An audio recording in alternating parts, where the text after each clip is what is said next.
Hello दोस्तों, मैं आप सभी को अपने SSC GD girl YouTube channel में स्वागत करता हूं।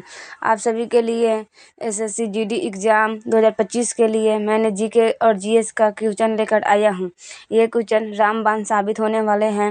ये क्वेश्चन मैंने 100 लेकर आया हूं। वो क्वेश्चन पिछले साल की जो पूछे गए क्वेश्चन है उसको देखते हुए मैंने इस साल अच्छा क्वेश्चन बना कर लाया हूँ कि जिससे बच्चे आसानी से तैयारी कर सकते हैं और अच्छा से अच्छा नंबर ला सकते हैं। आप सभी के लिए जीडी का ये जीके का क्वेश्चन है। आप पढ़ के अच्छा से अच्छा स्कोर कर सकते हैं। एग्ज़ाम होने वाले हैं, ये पढ़ेंगे बहुत ज़्यादा हेल्पफुल रहेगा और इससे ज़्यादा चांसेस है कि क्वेश्चन टकराएंगे और क्वेश्चन आप अच्छा से अच्छा बना सकते हैं। और एक बार इस क्वेश्चन को रिवाइज कर लें और देख लें इस क्वेश्चन को, तो बहुत अच्छा स्कोर कर सकते हैं आप लोग।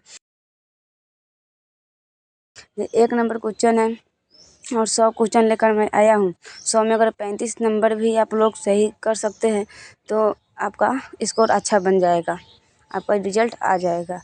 सबके लिए ये बहुत अच्छा है। भारत में राष्ट्रीय बालिका दिवस कब मनाया जाता है? 24 जनवरी को मनाया जाता है।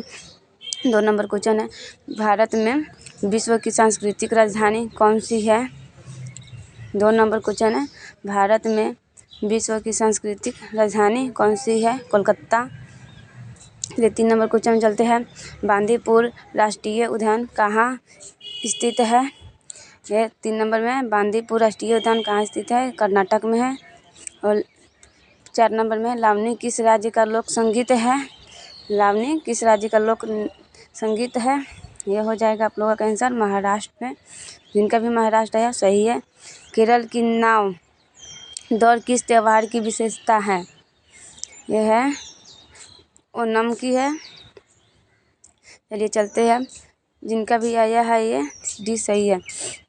6 नंबर में भारत के राष्ट्रीय गीत के रचयिता है। यह है बंकिम चंद्र चटर्जी, भारतीय राष्ट्रीय गीत के रचयिता हैं।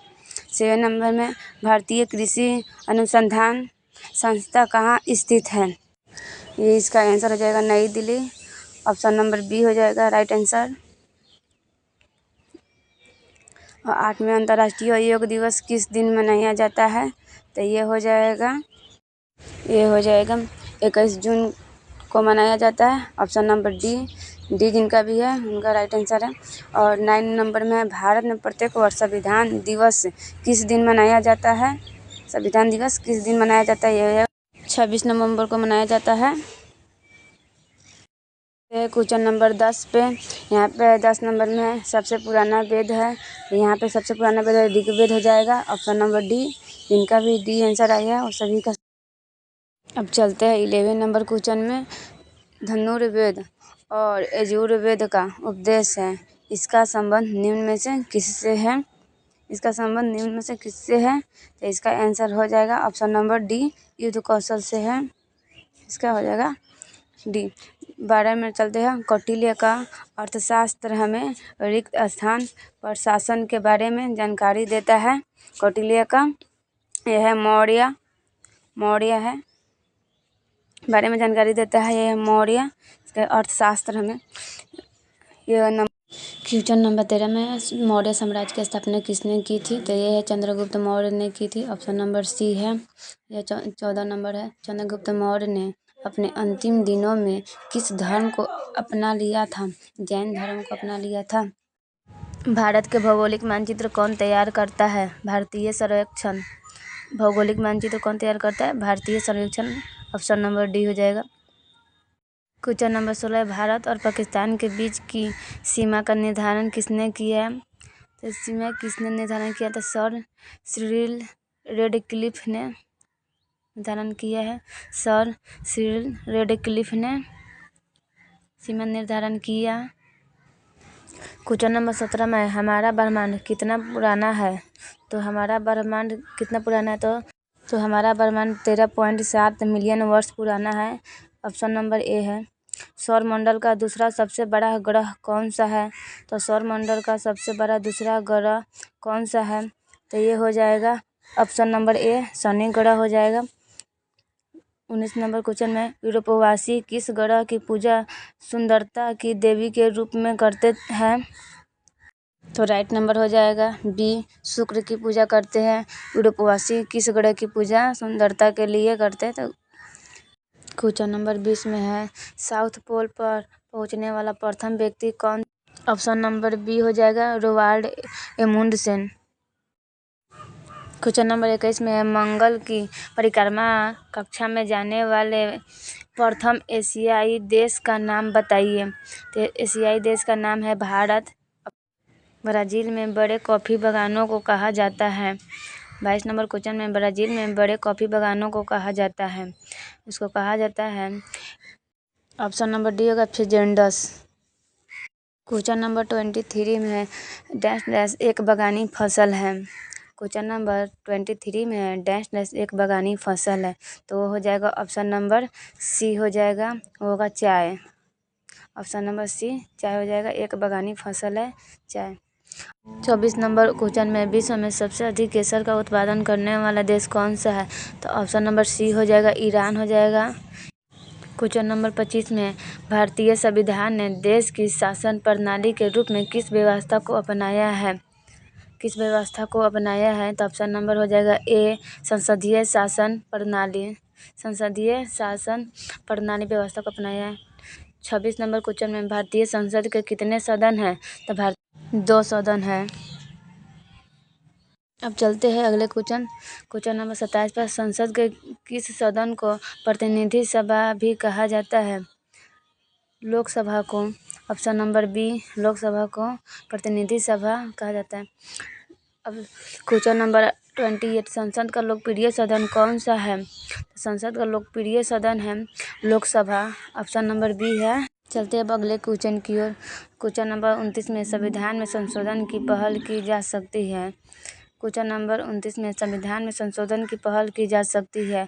ऑप्शन नंबर हो जाएगा डी, संसद के किसी एक सदन में। ऑप्शन नंबर डी, संसद के किसी एक सदन में। क्वेश्चन नंबर 30 है, भारत के संविधान का पहला संशोधन अधिनियम में आया था 1951 में। चलते हैं अब अगले क्वेश्चन नंबर 31 में है, संविधान के किस संशोधन को भारत का मिनी संविधान कहा जाता है और इसे 1976 ईस्वी में राष्ट्रीय आपातकाल के दौरान लाया गया था? तो इसका हो जाएगा ऑप्शन नंबर डी, 42वां संशोधन। ऑप्शन नंबर डी हो जाएगा, 42वां संशोधन में लाया गया था 1976 में। चलते हैं अब अगले क्वेश्चन में।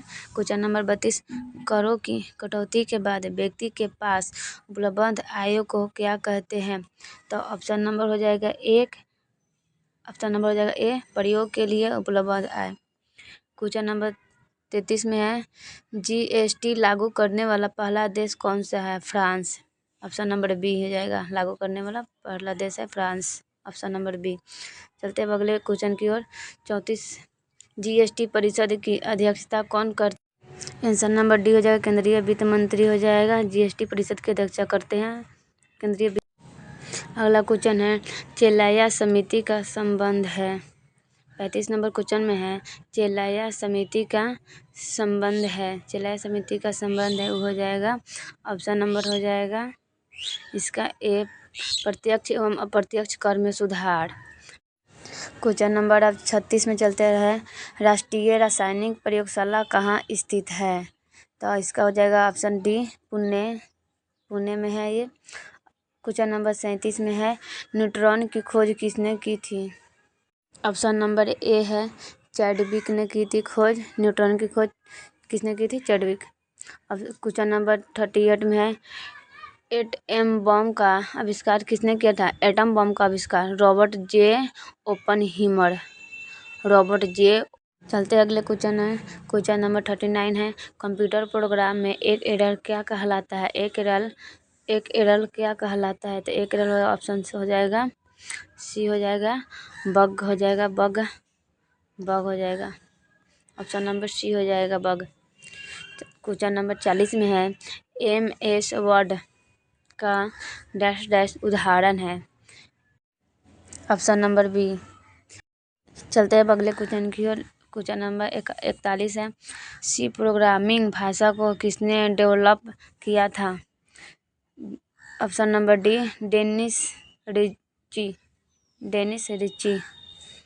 42 क्वेश्चन नंबर में उच्च न्यायालय पालिका की पहली मुस्लिम महिला न्यायमूर्ति कौन इफ्ट थी?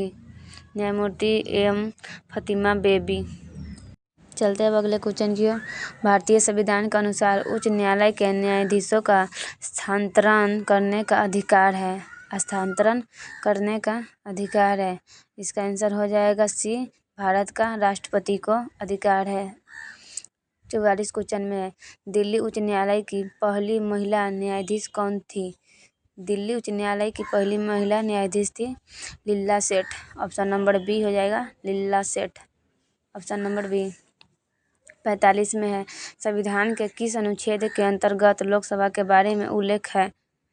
ऑप्शन नंबर हो जाएगा बी, अनुच्छेद 81 में है।